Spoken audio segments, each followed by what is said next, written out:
Hi guys, Rob from Royal Balls.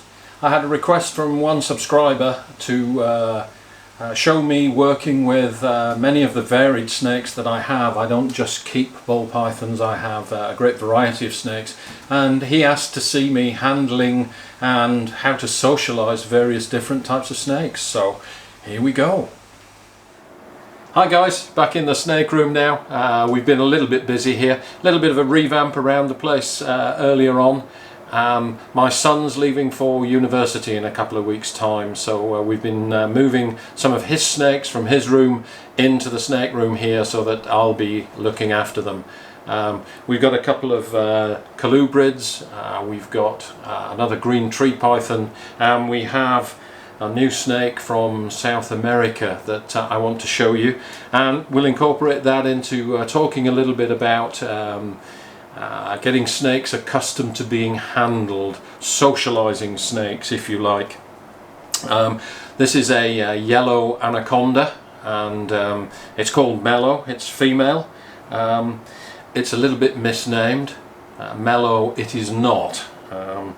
We'll show you her in a moment, but just a quick word about some of the do's and don'ts of handling snakes. Snakes are not like dogs and cats. They're not social animals. They don't need interaction. They don't need constant attention. They don't need touching. It's actually quite alien for snakes to touch each other. They don't do it in the normal course of events, and so when humans want to handle them, as you need to do in order to clean them out, and you clearly don't want to get bitten, it is important to habituate them to being handled. I don't think a snake will ever like being handled, but you can habituate it so that it doesn't respond badly. In the snake room here, there's probably two times when you will get bitten. The first time is when you're feeding and they mistake you for food. The second time is when snakes are defensive. They're defensive of their tubs. If you startle them or make an aggressive move towards them, they will respond in an appropriate way and defend themselves. Some snakes better than others. So let's have a look at Mellow here. There is a terrarium already prepared for her. These are semi-aquatic snakes, so she's got a big tub of water that she can soak in, and she's also got a nice hide in there. I thought at first we could put her into a bigger terrarium, but we're going to use a smaller terrarium because she's not quite as big as I first thought. So I don't think she'll be comfortable moving straight away into a big sized terrarium. So we'll move her into a small terrarium, nice and cluttered in there, so that she can hide and feel comfortable. One of the important things when socializing snakes is to make them feel comfortable and secure. If they're comfortable and secure, they tend not to be bitey. They relax in their tubs, they don't feel threatened, and they do tend to chill out. This snake has just been moved from one room to another, so it will not be chill. This is probably the worst time to handle it. But we're going to go ahead and do that so that you can get an idea of what a angry snake looks like, and we'll also take a look at my Borneo shorttails because they have now become accustomed to the new tubs. They were very angry when I first moved them into the big new tubs, and I had to put hides in, I had to put substrate in, I had to do all sorts of things to calm them down, but they have become accustomed to the tubs. Slowly and surely they've mellowed out, and I've managed to wean them off substrate. One of them does need cleaning out because it spilled its water bowl all over the place, so we'll take a look at those. They were very hissy and bitey when they first moved, but they've chilled out a little bit now, so we can try and handle those as well, and we'll get a look at what that looks like. So let's take a look at Mellow, the yellow anaconda.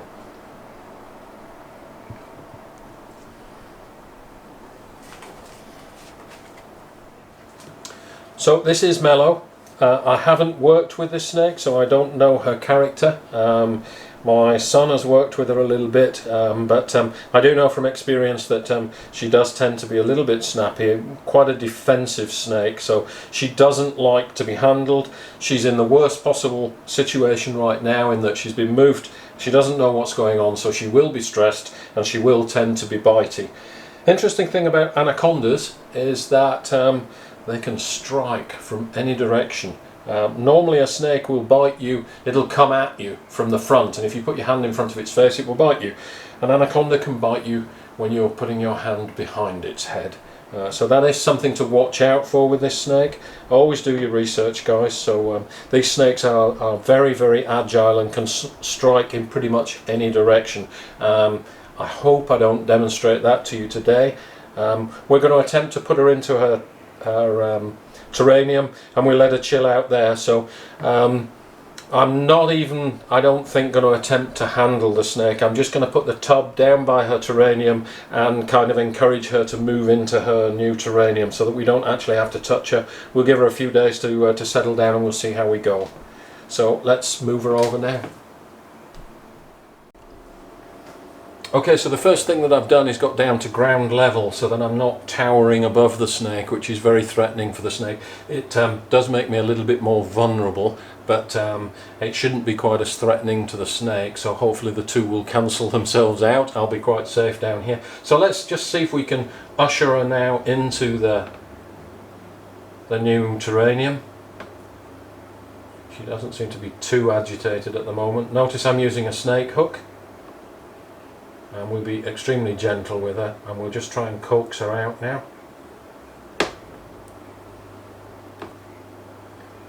Lift her up and guide her, if we can, into a new enclosure. We'll let her go in by herself if she will. There she goes.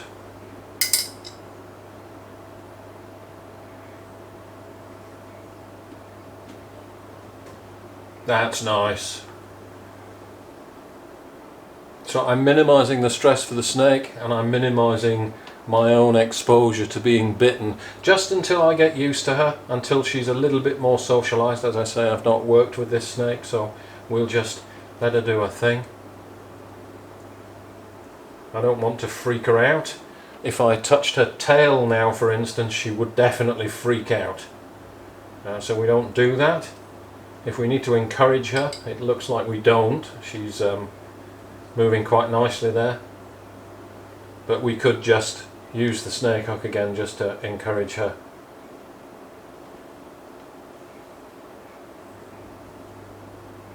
In goes the tail. You can see the lovely belly pattern there, bright yellow spots on the belly. Move that out of the way.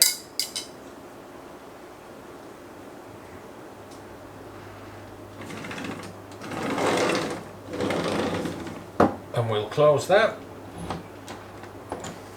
There you go, as simple as that.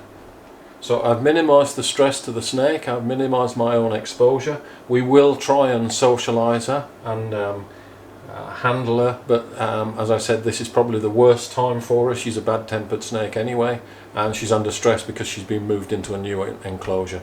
So we'll just leave her to chill by herself, and maybe in a couple of days time, but I will need to get to the stage where I can handle her without being bitten, because obviously we'll need to clean out the terrarium. So that's a new addition to my collection. That's a yellow anaconda. Okay guys, while we're looking at handling temperamental snakes and socialising them so that they are a bit better behaved, let's take a look at my Borneo shorttails.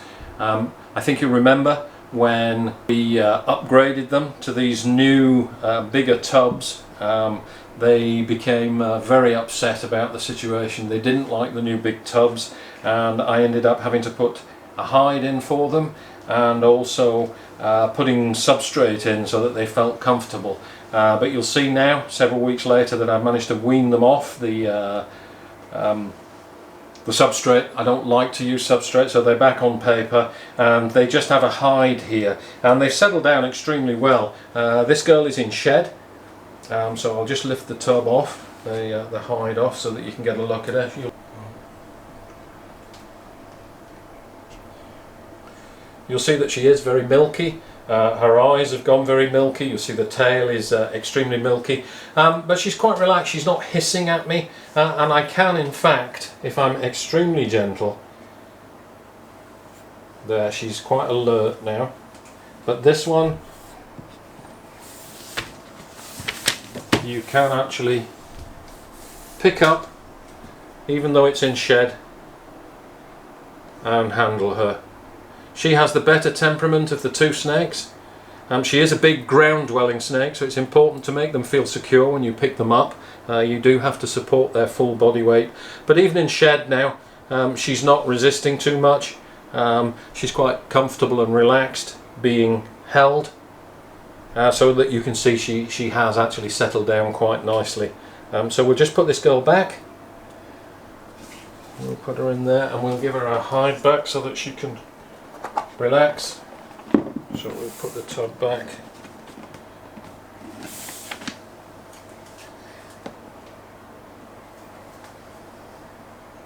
Come on, girl, back into your hide.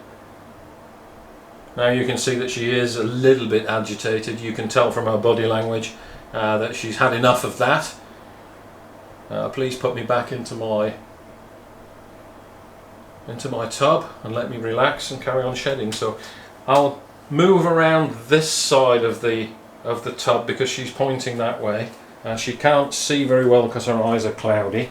So we'll just, there she goes, and now she retreats back into her hide. So we'll just put her back and close this one up, and we'll get out the other guy. Now this one's made a mess of its tub. It's spilled all its water. This one just shed yesterday, so it does need to be cleaned out. You'll see it has peed. So what we're going to do here is exactly the same thing for this guy. So we've already got a pre-prepared tub. It makes life much easier, guys, if you pre-prepare the tub. So it's all set up, and again the snake has been weaned off the substrate.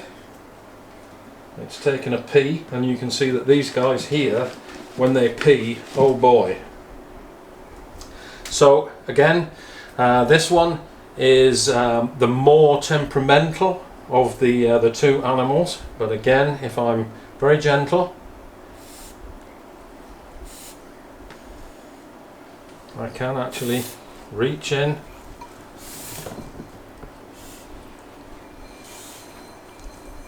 and pick her up. There we go. So they do actually calm down. She's tolerating me handling her. I'm not squeezing her or threatening her in any way. So she is tolerating that. I wouldn't say she's enjoying the experience. She'd much rather be left alone. But in terms of being able to clean them out, of course, it's essential for you to be able to do that. And you'll notice I'm not actually using a snake hook here. I just reached in and took her because they have settled down. So I'll put her back into the clean tub. There she goes. We need to give her some more water and then clean out her tub. So what I'll do here, again just moving around this side, you can see that she is extremely alert now. She's wondering what's going on. So we'll put her back into the rack and let her relax again. Very little hissing and resisting. They have settled down extremely well. So the message is there to know your snakes. Know when they're upset, know when they'll tolerate handling, and know when they won't. So they have settled down extremely well into their new tubs. No substrate in there, just newspaper now, and I can handle them once again, which is really nice. Okay guys, so we're going to have a bash at cleaning out Lou, and I'll just show you some of the signs to watch for when we handle the big snakes. First thing I've done is to move the table out of the way and give myself some fighting room, clean a nice big space, and I've also pre-prepared a big tub that Lou is going to go into, so I can just transfer him into the tub, put the lid on. Once he's in the tub, he probably won't move. He'll just settle there while I clean out the cage. But let me just illustrate for you. You'll see Annie at the bottom here. I don't actually need to clean her out. She's okay at the moment, but she has been quite active. You can see she's moving around there. And the first thing that will happen if I open her cage is I'll get a feeding response. She will think that she's being fed. So you have to snap them out of that if that's the situation, if it was her that I was going to have to handle. So let me just show you what happens when I open the cage, and instantly she's alert. And if I open the cage door, she'll come straight at me. There she goes, she's getting very excited now, she thinks she's being fed. That's a typical feeding response from a retic, and if I put my hand in there now, I will get bitten.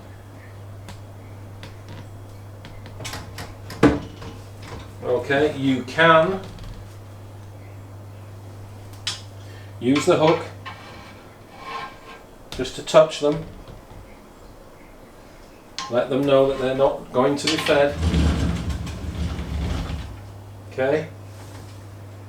And again, you coax them away and then you can actually reach in and touch them.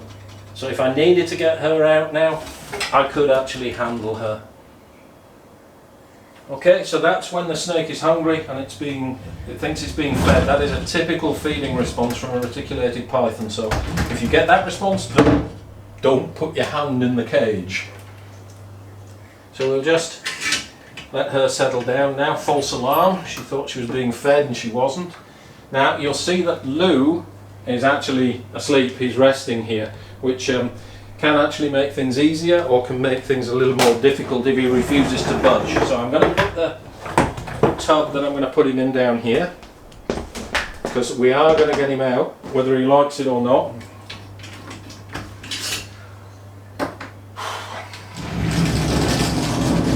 So we'll open the cage and you can see he hasn't moved. So I'll remove the water bowl because we need to change the water bowl as well. So I'll get that out of the way so that that doesn't get spilled. And again, we go through the same routine. I touch him with the snake hook just to let him know that I'm here. And I can see that his head is pointing away from me. His head is not pointing at me. So I'm going to reach in now and very gently touch him. That's woken him up.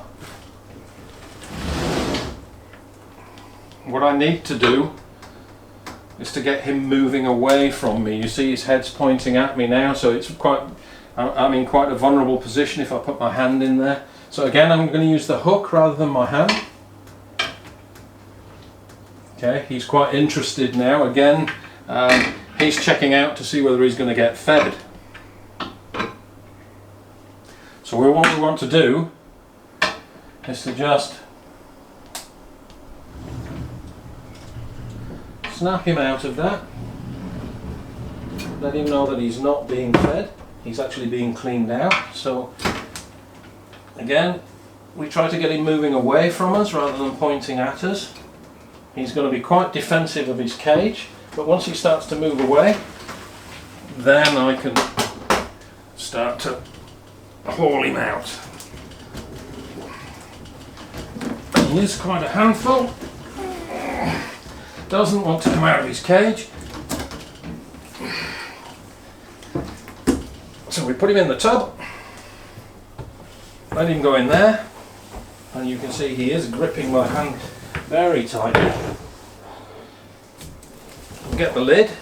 So now he's in the tub and I've partially got the lid on.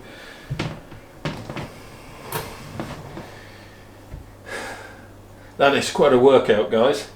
But at no time was I in danger of being bitten. He's gripping me quite tightly. So there we go. He's now in the tub. Whew.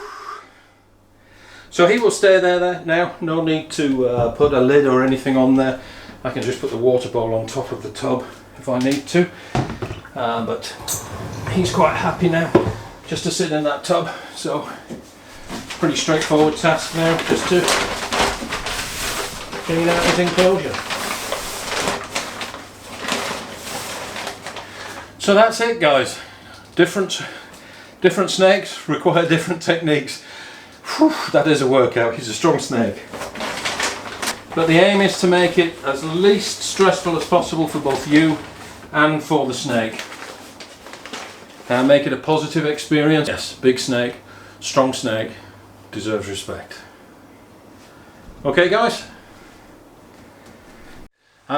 You'd think that there'd be some hilarious outtakes on such a video where you're working with different kinds of animals, but actually not. We shot the video pretty much in one straight go with each of the snakes. The only editing I had to do was actually trying to get Lou into his tub single-handed. It would have been a fairly easy operation with 2 people, but I wanted to show how to do it single-handed, and it was a little bit of a struggle to actually get him to go into the tub and stay there. So that was pretty much the only editing that we had to do. Okay guys, that's the cage cleaned. Lou has sat very peacefully there, hasn't budged since I put him in the tub, so we'll just get him out and put him back in the cage. This should be a little bit easier than getting him out. So again, just take note of the head end, that's the bitey end. So we'll position the tub so that he can just get straight back into his terrarium. So we lift him out and encourage him to go back in. Easier said than done. Come on boy, in you go. There we go. Ooh, blimey.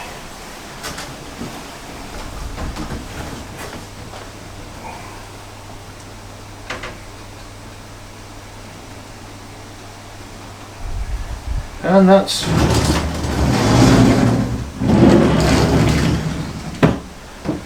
that job done. Easy as that.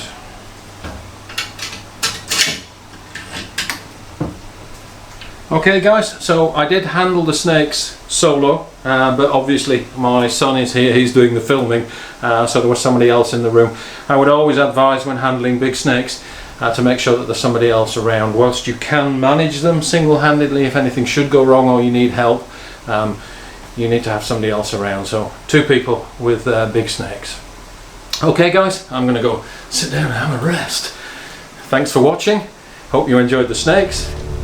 See you next time.